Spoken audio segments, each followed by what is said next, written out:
जय हिंद प्यारे साथियों, स्वागत है आपका अपने YouTube चैनल IRB वाला मास्टर में। आज हम पिनाकल बुक से महाजन पद काल का सारा क्वेश्चन देखेंगे। इससे पहले 3 वीडियो आ चुके हैं। अगर आपने नहीं देखा है तो चैनल के प्लेलिस्ट में जाकर उस वीडियो को देखें और उस प्लेलिस्ट का लिंक मैं डिस्क्रिप्शन में भी दे दूँगा। चलिए तो आज का क्लास शुरू करते हैं। पहला प्रश्न है, पाटलिपुत्र में स्थानांतरित होने से पहले कई वर्षों तक मगध की राजधानी क्या थी? उत्तर है राजगृह।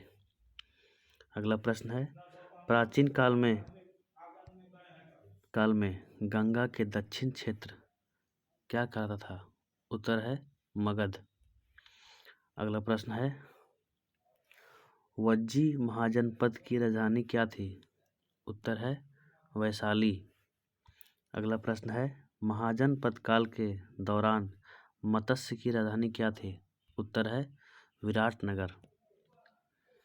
अगला प्रश्न है, किस राजा ने वज्जियों पर आक्रमण करने के लिए बुद्ध की सलाह लेने के लिए वस्त्रकार को भेजा था? उत्तर है अजातशत्रु। अगला प्रश्न है, वत्सराज की राजधानी क्या थी? उत्तर है कौशाम्बी। अगला प्रश्न है, अवंती राज्य की राजधानी क्या थी? उत्तर है उज्जैन।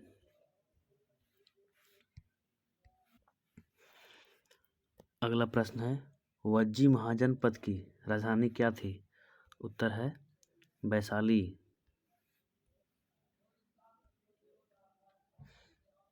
अगला प्रश्न है, बिंबिसार को मुख्य संस्थापक माना जाता है हर्यक वंश का।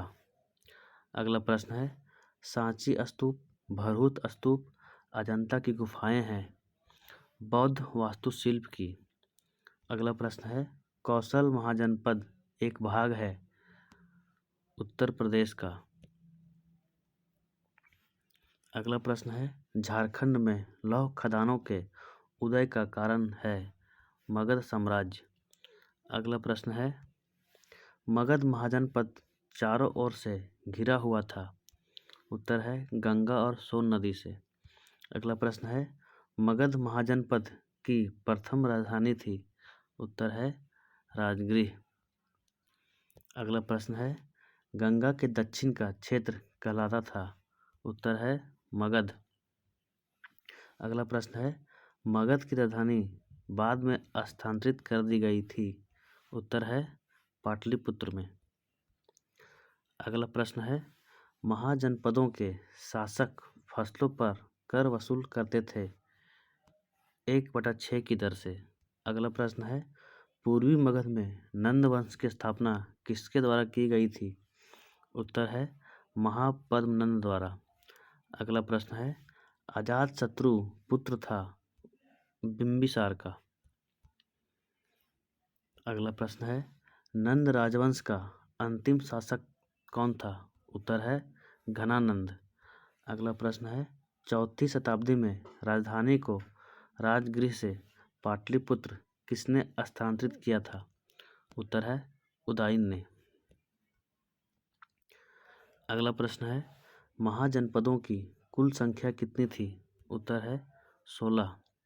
अगला प्रश्न है, अवंती महाजनपद की राजधानी क्या थी? उत्तर है उज्जैनी।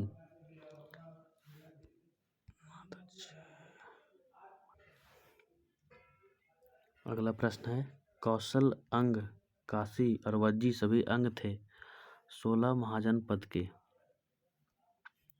अगला प्रश्न है, प्रारंभ में मगध महाजनपद की राजधानी थी राजगृह। अगला है, राजा अंभी शासक थे तक्षशिला के।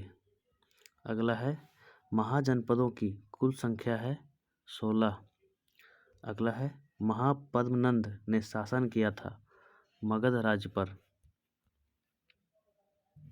अगला है, जनपद काल में विश्व शब्द का अर्थ था सामान्य लोग। अगला है, गांधार कला विद्यालय प्रभावित था ग्रीक और रोमन कला से। अगला है महाजनपद काल के समय उज्जैन राजधानी थी अवंती की। अगला है अजातशत्रु ने वस्त्रकार नामक अपने मंत्री को सलाह लेने के लिए किसके पास भेजा था? उत्तर है बुद्ध के पास। अगला है उज्जैन शहर को पहले जाना जाता था अवंतिका के नाम से। अगला है बिंबिसार शक्तिशाली शासकों में से एक था, कहाँ का? मगध का। अगला है मध्य प्रदेश में खजुराहो के स्मारक उत्कृष्ट प्रतीक है चंदेल राजवंश के। अगला है प्राचीन शिक्षण संस्थान तक्षशिला के अवशेषों की खोज की गई थी किसके द्वारा? अलेक्जेंडर कनिंघम के द्वारा। अगला प्रश्न है गांधार प्राचीन कला विद्यालय का विकास हुआ था किसके शासनकाल में? उत्तर है कुषाण के शासनकाल में। अगला है गांधार, मथुरा, अमरावती प्राचीन भारतीय विद्यालय हैं कला के। अगला है सूरसेन महाजनपद की राजधानी थी मथुरा। अगला है 16 ज्ञात महाजनपदों में से सबसे महत्वपूर्ण महाजनपद था मगध। अगला है पाटलिपुत्र नगर की स्थापना किसने की थी? उत्तर है अजातशत्रु ने। अगला है समस्त क्षत्रियों को संहार करने वाला कहा जाता था महापद्मनंद। अगला है प्राचीन काल में गंगा के दक्षिण का क्षेत्र कहा जाता था मगध। अगला है चंद प्रद्योत प्राचीन भारतीय महाजनपद के शासक थे अवंती के। अगला है प्राचीन काल में उज्जैन का नाम था अवंतिका। अगला है महिष्मती नगर स्थित था अवंती महाजनपद में। अगला है प्राचीन शहर तक्षशिला स्थित था सिंधु और झेलम नदी के बीच। अगला है मगध शासक महापद्मनंद को किस नाम से जाना जाता था? उत्तर है अप्रो परशुराम।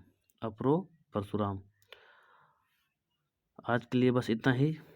अगर वीडियो आपको अच्छा लगा हो तो वीडियो को लाइक, शेयर एंड चैनल को सब्सक्राइब करें। जय हिंद।